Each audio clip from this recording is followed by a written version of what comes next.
This is the story of how in 1963 the Church of Ireland planned and carried out a voyage in a 30-foot currach from Derry to Iona.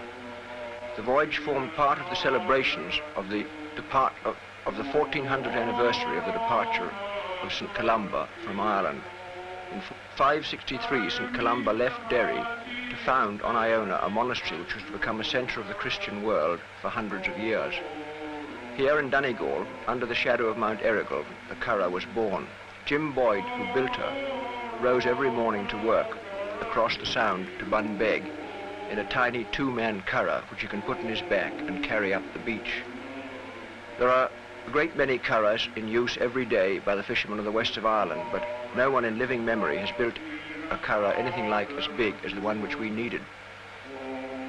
Currachs are built from a light framework of larch and oak over which is stretched a thin skin of cotton canvas. As soon as our currach was built, we brought her to Merlo House in County Down, the Church of Ireland retreat, and began the long job of gathering the equipment for the voyage and a crew of 13 men. We needed a great deal of help at this stage, and it was forthcoming from all parts of Ireland. We were particularly well served for transport and given a lorry whenever and wherever we needed it on a very short call, and the currach had to be taken a good many miles by road in the course of our training. We made our first public appearance at Downpatrick Cathedral on St Patrick's Day 1963, when the currach was placed in front of the cathedral to be viewed by the thousands of pilgrims who come there every year. By this time we'd added a sail and a mast, and this required quite a lot of experiment because very few modern currachs carry a sail at all. As the time of our departure drew nearer, we brought the currach to Newton Ard's church, where a Columban festival was being held, and the currach was blessed by the Bishop of Down, who had been the father of the idea of the currach voyage from its very inception. We'd added by this time a sail with the old Celtic cross and the dove of St Columba as an emblem.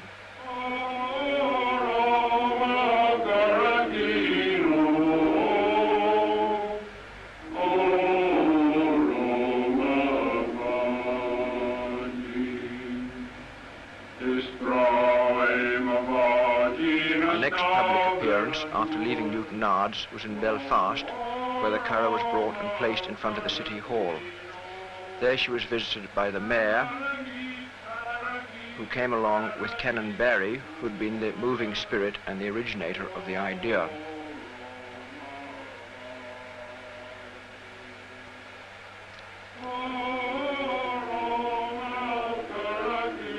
On the morning of the 4th of June, which was to be the day of our departure, we had the currach alongside the quay in Derry and began the long and careful job of loading in all the stores which a small boat needs on an open sea voyage. We flew 2 pennants in our rigging, one from the parish of Hillsborough and the other from the parish of Kells. And into our small craft we had to load all sorts of things, such as a rubber dinghy, which could be inflated if the currach got swamped by a big wave, life jackets for all the crew, flares to call support if we needed it, buckets to bail with, and equipment for camping, pots, pans and cooking, gear, a little bit of food and water, spare oars and rope, some canvas and tar to fix any holes that we might make in the skin of the currach, sleeping bags, compasses, charts, and a great deal of other odds and ends. That's the little table on which all the navigation for the voyage was carried out. It's quite a complicated voyage. We had to thread our way through a great many different systems of tidal streams and among a great many islands. We'd added this beautiful carved figurehead carved by Richard McCulloch, the designer of the currach, as an ornament to the bow. After we'd finished our loading, we made our way up to Derry Cathedral, which is on the site of an original Columban foundation, and there had a private communion service before our departure. Then we walked silently down towards the quay. We were wearing these robes which, after a lot of historical research, we'd had made as close as we could go to the original garments worn in the 6th century.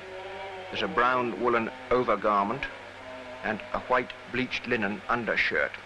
And the man in the rear, representing St Columba, is wearing a blue robe, as St Columba was of royal blood, and blue was the old royal colour of Ireland. On the quay were the mayor and the Bishop of Derry to wish us Godspeed on our voyage. On our feet we were wearing cowhide pamputis, which were worn in the 5th century and are still worn and made by the Aran Islanders. After a short service and blessing, we stepped down into the Curragh and turned our head to seaward to start the 100-mile voyage, which was to take us 8 days. The weather was fine and calm, but the wind was in the east, and we knew that this meant a tough pull until it changed. This map shows the many different possibilities in the route among the islands which lay between us and Iona. The inked line shows how we plodded at first laboriously along the Antrim coast right into the wind, and then we had to make a decision as to when to start on the long open sea leg across to the Scottish Islands.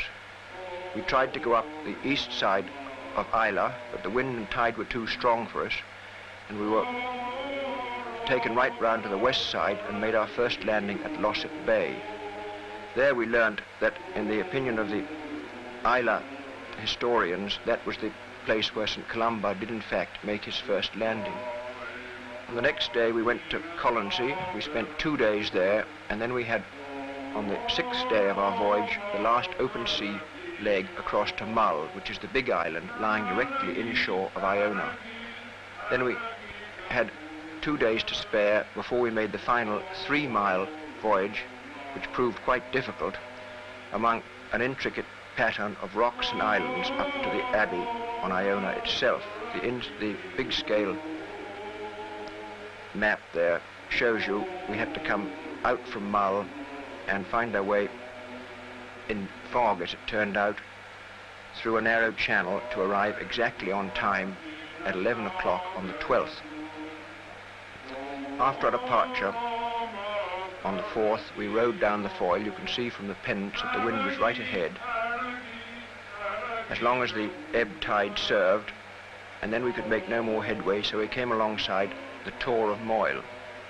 This was a fine motor yacht which was carrying our spare food. The Curragh was very heavily laden, and we were only able to carry food for about 2 days at a time.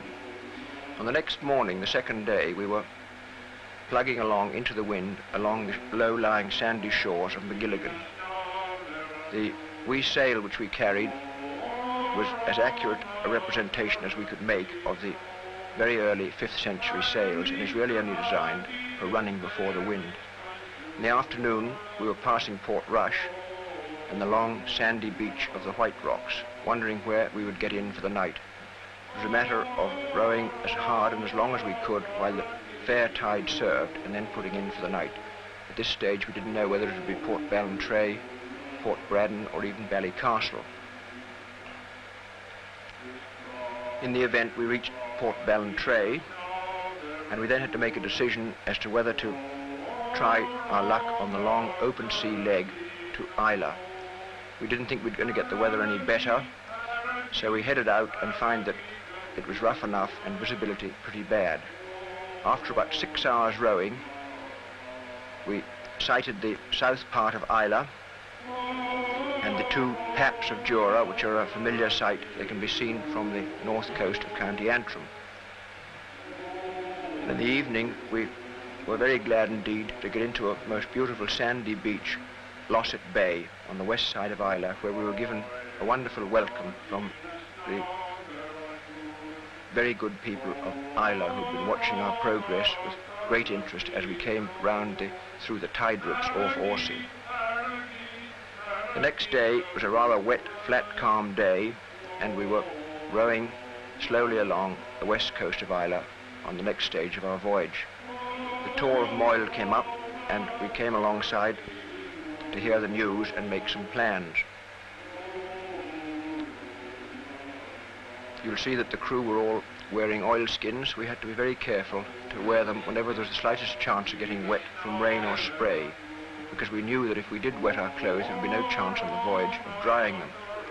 We also got a glimpse on this occasion of a naval drifter which was in the area, the 1190.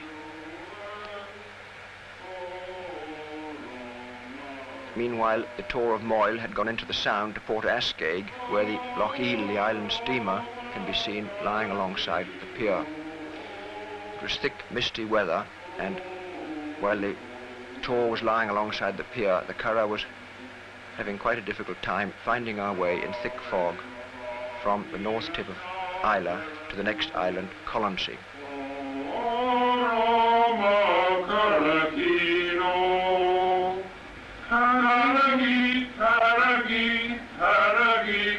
This Sound of Islay is one of the most beautiful stretches of water in the whole west coast of Scotland, which is probably the most perfect cruising ground for yachts in the whole of the west of Europe.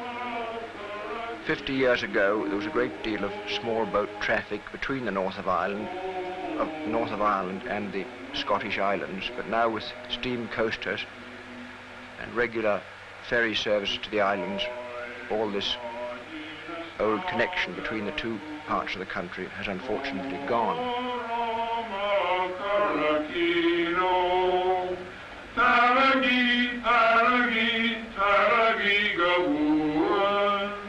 Next morning, the Tor came up and found the Curragh rowing along the east coast of Columba.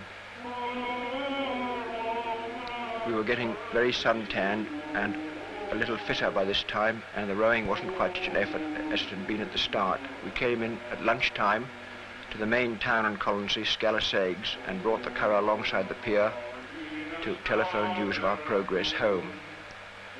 As we left, quite a lot of Columba people came to see us off, and the crew are waving to them as we head on northwards towards Iona. Jim Boyd, the builder, is rowing in the front of the picture, and behind him Richard McCulloch, who designed the Curragh. We used a bell on these occasions, particularly when people got tired, to keep the time even in the rowing, because if the timing got ragged, the effort of pulling the Curragh was very much greater. You'll see that we had to keep the mast up all the time, even when we were rowing and not sailing, because there wasn't room in the rather cramped conditions in the Curragh to bring the mast down without hampering the looms of the oars.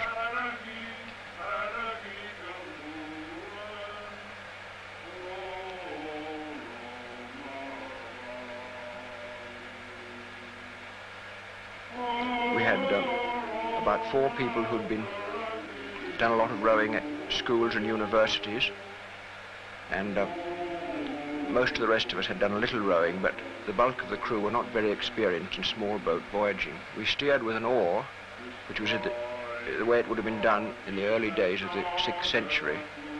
The rudders for steering boats didn't come in until about 800 years after St Columba's death. In the evening we came through this narrow, rocky sound to a most lovely white beach on the north tip of Columba. We tossed our oars and glided in through dead calm water to the beach itself. This was one of the best moments of the day. When the work was over, we started to make camp, and we threw into the water the fresh flowers which we always attached to the figurehead at the beginning of each day's voyaging. Then every item of equipment, including of course the figurehead, had to be taken out of the Curragh so she could form a tent for us for the night. The figurehead was set up to guard the camp, the mast taken out, and all the gear carried up and laid on the beach.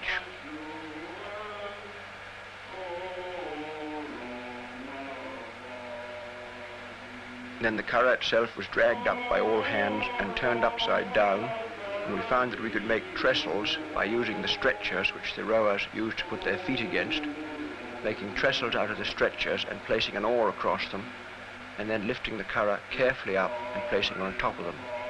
We had to be very careful at this stage, because any small pebble sticking out of the beach would have holed the skin of the Curragh. Then we had curtains of tent material which were hung round in order to form sides to the tent, and little pockets on the sides of the curtains were filled with sand to keep them from blowing about in the breeze, and the bits of sand sticking to the bottom of the Curragh were washed away so that they wouldn't make her bottom rough. and make her harder to pull next day. There was always plenty of driftwood on the beaches, and in the evening we were able to make a fire, and we were able to sit and talk and yarn far into the night after we'd had a meal.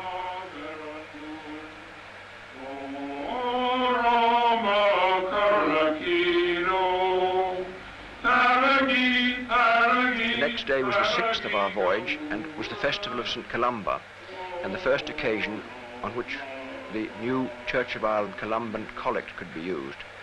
So we set up our rubber dinghy as an altar, and with our sail as a backcloth held a communion service on the beach. This was a most memorable service, with the island of Iona just in sight over the sandhills in the background, on a most perfect, calm summer morning. Then we struck camp and headed out on the last leg of our open sea voyaging.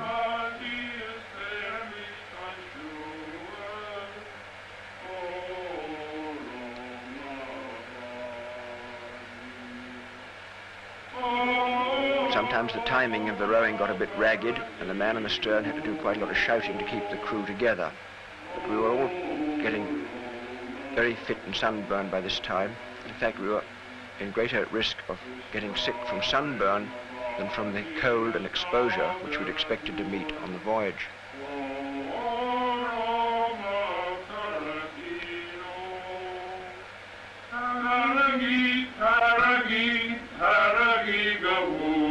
We had one or two good singers on board, and the music which you hear as a background to this film is a Gaelic boat song which we sung very frequently, and also a good many other songs to keep the time going and keep everybody's energy up when they were getting tired. We rowed 7 oars at a time, and that meant there were 2 watches of rowers, so we were able to row spells of about half or 3/4 of an hour, depending on how hard the conditions were, and then change over, and the people who'd been rowing were able to have a rest. When we got to Mull, up came the Tor of Moyle again. They were a good shepherd to us. They were always there when we wanted them and not when we didn't, and we collected some fresh bread and milk from them and heard a bit of news from the outside world. We had 2 days to spare now, and wanted to keep out of sight of the press and the people on Iona, who were only too anxious to find out where the Curragh was hiding. There's Canon Barry, who was the originator of the idea and who very nearly missed the voyage because he got a bad cut in his head in collision with the pier in Derry just before we left, but was luckily still able to come with us. In the evening we did a bit of sailing with the Curragh. We'd never had a very good chance to sail on the voyage because there'd always been headwinds, and we were very keen to find out how she would go. Then we hid her in behind the rocks of this little cove, and we set up our sail for a tent on the beach.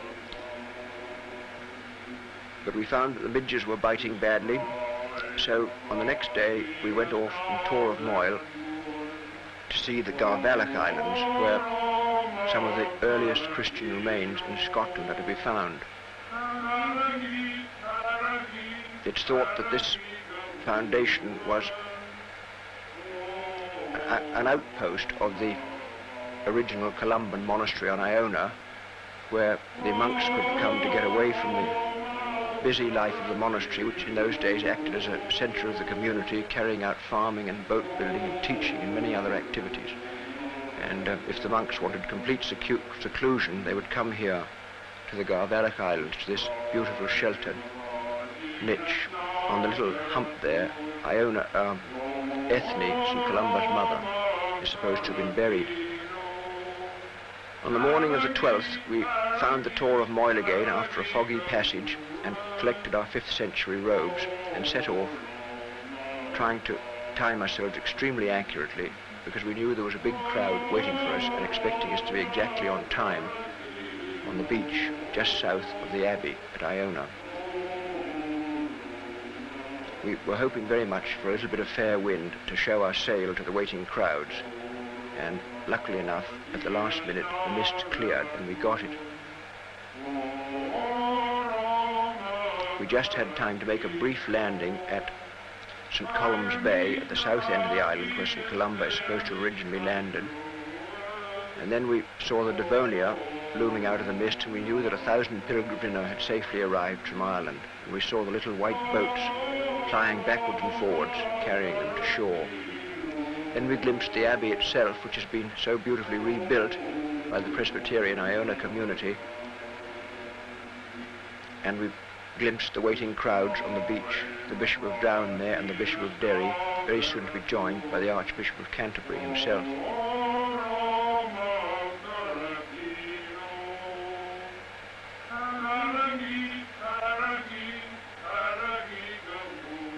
We took our sail down and came in, trying to row as accurately as we could and as neatly as we could to this enormous waiting crowd. This bishop, who we thought must be a Greek Orthodox, rather surprised us by saying, "Well done, buddies," when we got ashore. As soon as the prow of the currach touched the beach, we leapt overboard and made a half circle round her bow in order to say our own private prayer of thanksgiving for our safe arrival. This was our first act after we touched the beach. Thanks be to God, who hath given us his unworthy servants calm seas and the warmth of the sun for our pilgrimage. Thanks be to God for the Irish saints who carried forth the gospel to the waiting world.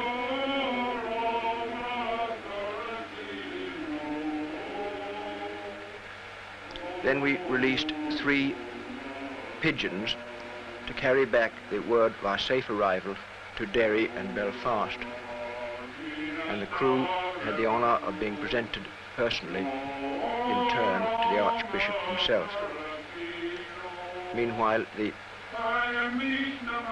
ancient Celtic type wooden cross which we'd carried with us on our voyage was held beside him.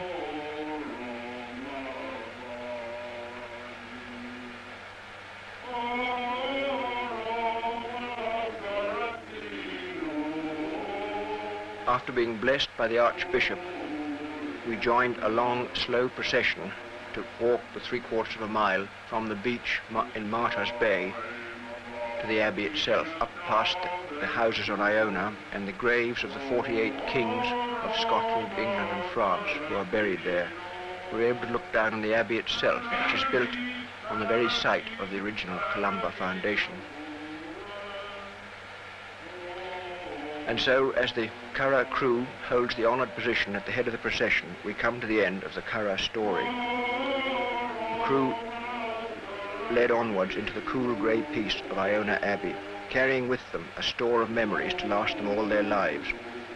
Memories of the simplicity and good comradeship of life during the voyage and the inspiration derived from it, which we hope this film has helped to share with the hundreds of friends and supporters without whose help it would never have been possible.